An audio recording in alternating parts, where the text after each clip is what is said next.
Alhamdulillah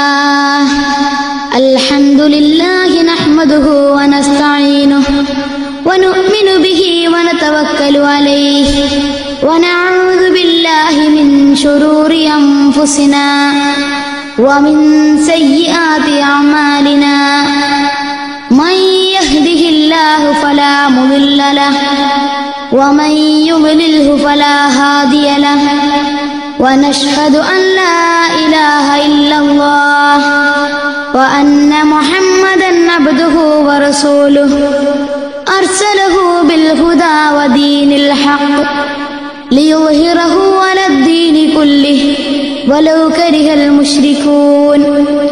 Allahumma salli ala sayyidina Muhammad wa ala ali sayyidina Muhammad. Amma ba'd.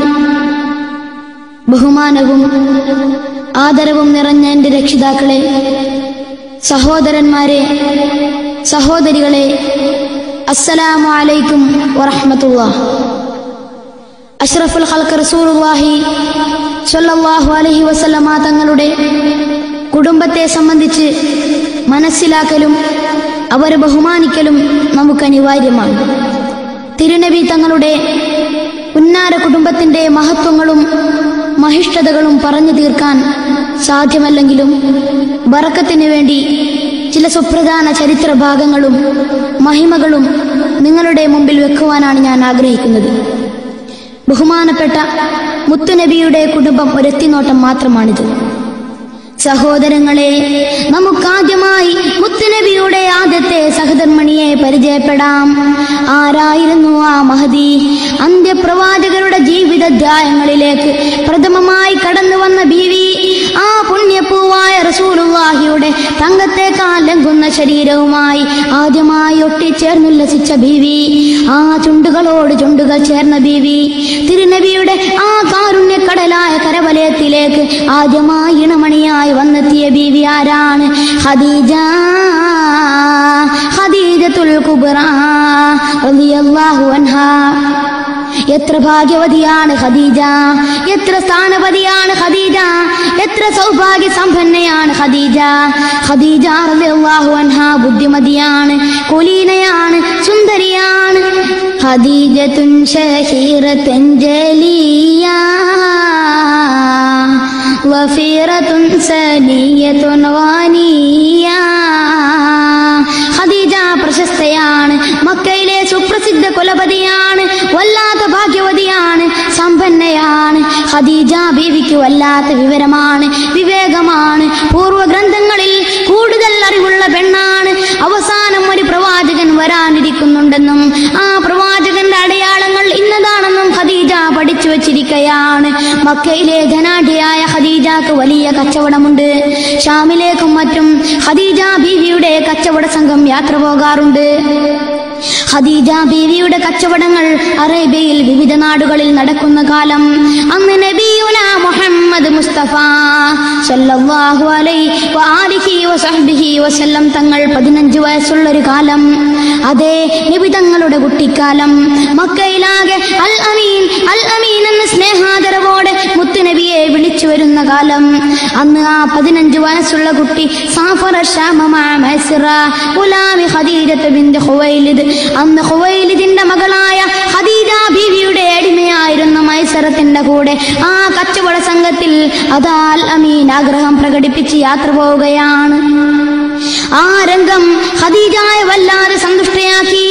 മക്കയിലെ ഖുറൈശികളിലെ പ്രമാണിയായ അബ്ദുൽ മുത്തലിബിന്റെ പൗത്രൻ അൽ അമീൻ മുഹമ്മദ് തന്റെ സംഘത്തിലുണ്ടെന്നറിഞ്ഞ ഖദീജ മൈസറത്തിനെ വിളിച്ചുകൊണ്ട് പറയുകയാണ്, ഏ മൈസറ,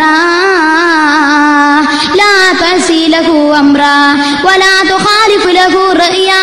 മൈസറത്തെ, നീ അൽ അമീനിന്റെ ഒരു കൽപ്പനക്കും എതിർ പ്രവർത്തിച്ചു പോകരുത്, അൽ അമീനിന്റെ ഒരു അഭിപ്രായത്തിനും മറികടന്ന് പോകരുത്. അതാ ആ കച്ചവടത്തിൽ ഖദീജക്ക് വല്ലാത്ത ലാഭം ലഭിച്ചു, അസാധാരണ ലാഭം സിദ്ധിച്ചു. മുഹമ്മദിന്റെ ഓരോ ചലനങ്ങളും സ്വഭാവ വൈശിഷ്ട്യവും അസാധാരണ സംഭവങ്ങളും ഒന്നിനു പിറകിൽ മറ്റൊന്നായി ഖദീജത്തുൽ കുബ്ര ദർശിച്ചുകൊണ്ടിരിക്കുകയാണ്.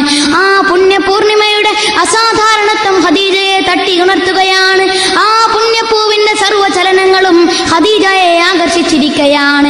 അതിനും പുറമെ ആ സൗന്ദര്യ സമ്പന്നമായ തിരുനബി സ്വല്ലല്ലാഹു അലൈഹി വസല്ലം തങ്ങളുടെ പൂമുഖം ഖദീജക്ക് വല്ലാത്ത ചരിത്രങ്ങൾ മന്ത്രിച്ചു കൊടുക്കുകയാണ്. വർഷങ്ങൾ അങ്ങനെ കഴിഞ്ഞുപോയി. 10 വർഷങ്ങൾ വീണ്ടും പൂർത്തിയാവുകയാണ്. അതിനിടയ്ക്ക് അൽ അമീനിന്റെ പേരിൽ അറിയപ്പെട്ടിട്ടുള്ള ആശ്ചര്യത്തിന്റെ കഥകൾ ഒട്ടേറെയാണ്. ഖദീജയുടെ മനസ്സിൽ അൽ അമീനിനെ കുറിച്ച് വല്ലാത്ത മതിപ്പുകളാണ്. ഗർഭശിശുവായപ്പോൾ പാപ്പ മരിച്ച അൽ അമീൻ, 6 വയസ്സുള്ള കാലം ഉമ്മ മരിച്ച അൽ അമീൻ, ഉപ്പാപ്പ അബ്ദുൽ മുത്തലിബ് വളർത്തിയ അൽ അമീൻ 8 വയസ്സായപ്പോൾ ഉപ്പാപ്പയും വിട്ടുപിരിഞ്ഞ ശേഷം മൂത്താപ്പയായ അബൂ ത്വാലിബിന്റെ കൂടെ വളർന്നു വലുതായിരിക്കുകയാണ്. ഇന്ന് അൽ അമീൻ 25 വയസ്സ് പ്രായമാണ്. മുഹമ്മദ് സൽഗുണങ്ങളുടെ പൂന്തോപ്പാണ് സ്വല്ലല്ലാഹു അലൈഹി വസല്ലം. ഓർത്തോർത്ത് ഖദീജയുടെ മനം വെമ്പുകയാണ്. ഖദീജ ബീവി നഫീസ എന്ന പെണ്ണിനെ പറഞ്ഞയച്ചുകൊണ്ട് മുത്തായ മുഹമ്മദിനെ വിവാഹാലോചന നടത്തുകയാണ്. ഈ വാർത്ത കേട്ട് മുത്തുനബിയുടെ മൂത്താപ്പ അബൂ ത്വാലിബ് വല്ലാതെ സന്തോഷിക്കുകയാണ്, ഹർഷാരവം പൊഴിക്കുകയാണ്. വിവാഹ ഏർപ്പാടുകൾക്ക് തയ്യാറാവുകയാണ്. മുത്ത് മുഹമ്മദിനും സമ്മതമാണ്. ഈ ഭൂമിയാകെ ഒരു മഹാനുഭവത്തിന് സാക്ഷിയാവുകയാണ്. പ്രപഞ്ചം മാസകലം പുളക നൃത്തം ചവിട്ടുന്ന സംഭവമാണ് അള്ളാഹുവിന്റെ ഹബീബിന്റെ വിവാഹം. പ്രപഞ്ചനാഥന്റെ പുണ്യപ്രവാചകന്റെ മംഗലം ആകാശഭൂമികളുടെ സർവമലക്കുകളുടെ പക്ഷിമൃഗാദികളുടെ അഖില നിഖില ചരാചരങ്ങളുടെ കാരണഭൂതരായിട്ടുദിച്ച അമ്പിയ ശിരോമണിയുടെ പുന്നാരമംഗലം. ഈ കല്യാണത്തിന് ലോകം സാക്ഷിയാവുകയാണ്. അതാ നിശ്ചയിക്കപ്പെട്ട മംഗല ദിവസം സമാഗതമായി. ഖുറൈശി പ്രമാണിമാർ കല്യാണത്തിനെത്തി. വൽ മുസവ്വിജു ലഹു ബിഹാ അമ്മുഹു അബൂ ത്വാലിബ് മഅ ഹുദൂരി ഹംസ. തിരുനബിയുടെ പുന്നാര മൂത്താപ്പ അബൂ ത്വാലിബ് ഖദീജയുടെ നിക്കാഹിന് നേതൃത്വം നൽകി. മറ്റൊരു പിതൃവരായ ഹംസ റളിയല്ലാഹു അൻഹു സാക്ഷിയായി സന്നിഹിതരായിരിക്കുകയാണ്. ഖുറൈശി പ്രമുഖരും നാട്ടുനേതാക്കളും സമാഗതമായിരിക്കുകയാണ്. 12 ഉഖിയ സ്വർണം നബിയുനാ സ്വല്ലല്ലാഹു അലൈഹി വസല്ലം ഖദീജക്ക് മഹറായിട്ട് നൽകി ഇണയായി സ്വീകരിച്ചു കഴിഞ്ഞു. ലോക ചരാചരങ്ങൾ പുളകഹർഷത്താൽ മംഗളഭാവുകങ്ങൾ പാടിക്കഴിഞ്ഞു. അന്ന് ഖദീജക്ക് 40 വയസ്സാണ്. മുത്തായ മുഹമ്മദിന് 25 വയസ്സാണ് സ്വല്ലല്ലാഹു അലൈഹി വസല്ലം. ഖദീജ ഖൈറു നിസാഇ ഖുറൈശിൻ നസബ വഅക്സറുഹുന്ന മാല വഅഫറുഹുന്ന ജമാല. ഖദീജ ഖുറൈശി തറവാട്ടിലെ ഉന്നതിയുള്ളവരാണ്, ധനികയാണ്, വല്ലാത്ത സുന്ദരിയാണ്. അന്ന് തൊട്ട് ഖദീജയുടെ സമ്പത്ത് ആ പുണ്യ ഭർത്താവിന്റെ ജീവിതത്തിന് വേണ്ടിയായി മാറിക്കഴിഞ്ഞു. ഏതേത് നേരവും ഖദീജ ബീവി ഭർത്താവിനെ സന്തുഷ്ടനാക്കാൻ തുനിഞ്ഞു. വർഷങ്ങൾ അങ്ങനെ നീങ്ങിക്കൊണ്ടിരിക്കുകയാണ്. ഖദീജയുടെ പൊന്നാര ഭർത്താവിന് അപൂർവമായ ചില വ്യത്യാസങ്ങൾ കാണപ്പെടുകയായി. ഒറ്റയ്ക്കിരിക്കണം, പടച്ച തമ്പുരാനെ തന്നെ ഓർത്തിരിക്കണം, ദിക്റിലും ഫിക്റിലും കഴിഞ്ഞുകൂടണം. അതിനു വേണ്ടി പരിശുദ്ധ മക്കയിലെ ഹിറാ പർവ്വതത്തിന്റെ ഗുഹയിൽ ഒഴിഞ്ഞിരിക്കുക പതിവായി. ആ പുന്നാര പൂവ് നിരന്തരം ഓരോ സ്വപ്നങ്ങൾ കാണുക പതിവായി. നേരം പുലർന്നാൽ കണ്ട സ്വപ്നം പകൽ വെളിച്ചം പോലെ പുലരുകയായി. വല്ലാത്ത ആനന്ദഹർഷമായി മാറി. ആകാശത്തു നിന്നതാ തീക്കനലുകൾ അങ്ങിങ്ങായി വർഷിക്കുകയായി. എന്താണ് ഭൂമിയിൽ നടക്കാൻ പോകുന്നത്? അള്ളാഹുവിന്റെ വഹി എന്ന ദിവ്യ സന്ദേശം അവന്റെ പ്രവാചകന് നൽകുന്ന സമയം അടുത്തടുത്തു കൊണ്ടിരിക്കുകയാണ്. അതാ ആ വഹീന്റെ മാറ്റുലികൾ കേൾക്കാൻ ശൈത്താൻമാർ ആകാശത്തേക്ക് എത്തി നോക്കുകയാണ്. എത്തി നോക്കുന്ന പിശാചുക്കളെ ആകാശത്തിന് നെറിഞ്ഞാട്ടുന്ന തീക്കൊള്ളികളാണ് അങ്ങിങ്ങായി നിരന്തരം കാണപ്പെടുന്നു. ഈ സംഭവങ്ങളെ മുത്ത് മുഹമ്മദ് അനുഭവിച്ചു കൊണ്ടിരിക്കുകയാണ്. എന്താണ് സംഭവിക്കാൻ പോകുന്നതെന്ന് പിടികിട്ടുന്നില്ല. ആ മുത്ത് പലപ്പോഴും ഏകാന്തവാസത്തിലാണ്. ഖദീജ ബീവി പലപ്പോഴും ഹിറാ പർവ്വതത്തിൽ കയറുകയും ഇറങ്ങുകയും ചെയ്യുന്നു. തന്റെ പ്രിയപ്പെട്ട ഭർത്താവിന് ആവശ്യമായ ഭക്ഷണ സൗകര്യം എത്തിച്ചു കൊടുത്തുകൊണ്ടിരിക്കുന്നു.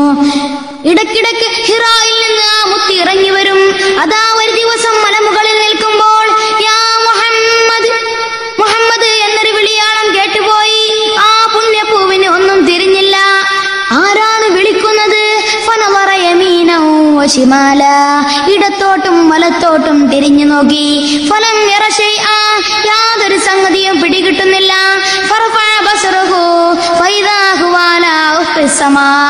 ആകാശത്തേക്കൊന്ന് തിരിഞ്ഞു നോക്കിയപ്പോൾ അതാ ചക്രവാളം നിറഞ്ഞു കഴിഞ്ഞിരിക്കുകയാണ്.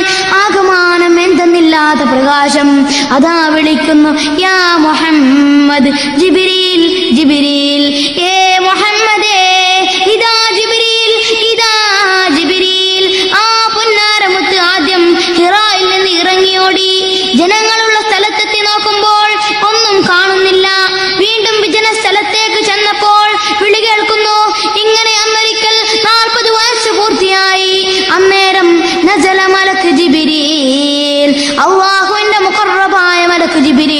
വരികയാണ്. ഇഖ്റ എന്ന മണിനാദം മുഴക്കുകയാണ്. ഇല്ല ഇല്ല, ഞാൻ ഓതാൻ പഠിച്ചിട്ടില്ല. ഇതായിരുന്നു തങ്ങൾ പ്രത്യുത്തരം കൊടുത്തത്. തങ്ങളെ ജിബ്രീൽ പിടിച്ചു ഞെക്കിയിട്ട് ഓതുവാൻ കൽപ്പിക്കുകയായിരുന്നു.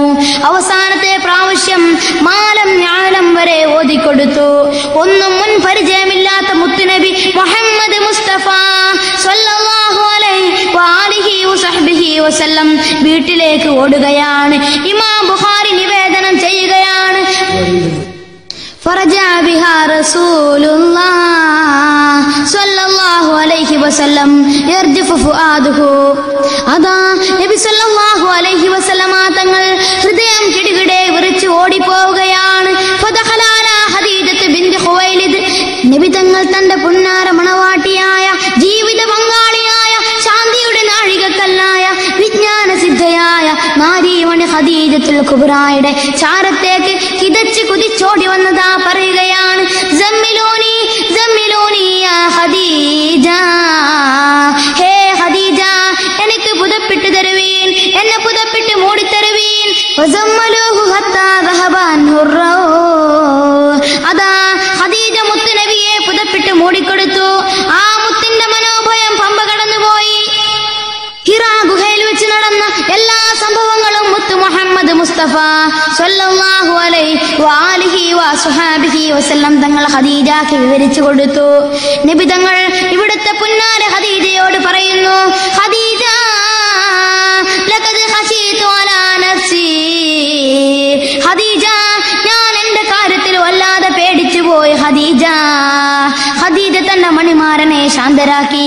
തന്റെ മഅ്ശൂഖിന്, തന്റെ മാണിക്യപ്പൂവിന്, തന്റെ പുന്നാര മുത്തിന്, തന്റെ ഇരുലോക നിദാന സത്തിന്, തന്റെ കരൾക്കനിയായ മണിമാരനെ ഖദീജ ശാന്തരാക്കി.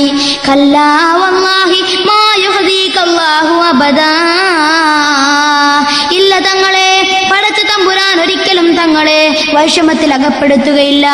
ഖദീജ തുടരുകയാണ്, ഇന്നക ലതസിലുർ റഹ്മ വതഹ്മിലുൽ കല്ല വതക്സിബുൽ മഅദൂം വതഖ്രിൽ ലൈഫ വതുഈനു അലാ നവായിബിൽ ഹഖ്. നിശംശയം തങ്ങൾ കുടുംബബന്ധം ചേർക്കുന്നവരാണ്, തങ്ങൾ പരസഹായിയാണ്, തങ്ങൾ പാവങ്ങളെ സഹായിക്കുന്നവരാണ്, തങ്ങൾ അതിഥികളെ സൽക്കരിക്കുന്നവരാണ്, തങ്ങൾ ബുദ്ധിമുട്ടിയവർക്ക് താങ്ങും തണലുമാണ്. ഇല്ല ഇല്ല, തങ്ങളെ അല്ലാഹു പ്രയാസത്തിലാക്കുകയില്ല, ക്ലേശങ്ങൾ വരുത്തുകയില്ല, വൈഷമങ്ങൾ കൊണ്ട് തളർത്തി കളയുകയില്ല. ഖദീജയുടെ വാക്കിൽ പുന്നാര നബി മുഹമ്മദ് മുസ്തഫ സ്വല്ലല്ലാഹു അലൈഹി വആലിഹി വസഹ്ബിഹി വസല്ലം തങ്ങൾ സമാധാനം കണ്ടെത്തുകയായിരുന്നു, ശാന്തി പകരുകയായിരുന്നു. പുന്നാര ഭർത്താവിന്റെ കൈപിടിച്ചുകൊണ്ട് ഖദീജ അന്ന് പൂർവ്വവേദങ്ങളിൽ നൈപുണ്യം സിദ്ധിച്ച പുരോഹിത വരേണ്യനായ വറഖത്ത് ബിൻ നൗഫലിന്റെ അടുത്തെത്തുകയായി. കാര്യങ്ങളെല്ലാം ഖദീജ ബീവി വിശദമായി എവിടെ അവതരിപ്പിച്ചപ്പോൾ രണ്ട് കണ്ണുകൾക്ക് കാഴ്ചയില്ലാത്ത ആ പ്രായം ചെന്ന പണ്ഡിതൻ പുഞ്ചിരി തൂകിക്കൊണ്ട് നബിയെ സമാധാനിപ്പിക്കുകയാണ്. അത് മൂസാ നബിക്ക് ദിവ്യബോധനവുമായി വന്ന മലക്കാണ്. മോനെ, പേടിക്കേണ്ടതില്ല, നല്ല ഭാവിയാണ്. വറഖത്ത് ഒരുപാട് പുകഴ്ചകൾ പറഞ്ഞപ്പോൾ സമാധാനമായി. സഹോദരങ്ങളെ, ഈ കഥ സുദീർഘമാണ്. ചുരുക്കത്തിൽ ഹബീബായ നബിയുടെ നബുവത്തിന്റെ പ്രാരംഭത്തിന് സാക്ഷിയാണ് ഖദീജ. ഒരുപാട് പ്രതിസന്ധിയിൽ മുത്തുനബിയുടെ ശാന്തിക്ക് കാരണമാണ് ഖദീജ. സമ്പത്ത് മുഴുവനും തിരുനബിയുടെ സവിധത്തിൽ സമർപ്പിച്ച മഹദിയാണ് ഖദീജ. ആദ്യമായി ഇസ്ലാം മതത്തിൽ മെമ്പർഷിപ്പ് എടുത്തവരാണ് ഖദീജ. ആ ഖദീജയുമായി അഷ്റഫുൽ ഖൽഖ് റസൂലുള്ളാഹി സ്വല്ലല്ലാഹു അലൈഹി വആലിഹി വസഹ്ബിഹി വസല്ലം തങ്ങൾ വളരെ സുന്ദരമായി ജീവിത ലോക തുഴഞ്ഞുകൊണ്ട് മുന്നോട്ട് നീങ്ങുകയാണ്. ആ ജീവിത വല്ലരിയിൽ സുന്ദര സുവനങ്ങൾ വിരിഞ്ഞു വരാൻ തുടങ്ങി. അള്ളാഹുവിന്റെ പ്രവാചകർ മതത്തിന്റെ പ്രബോധനത്തിൽ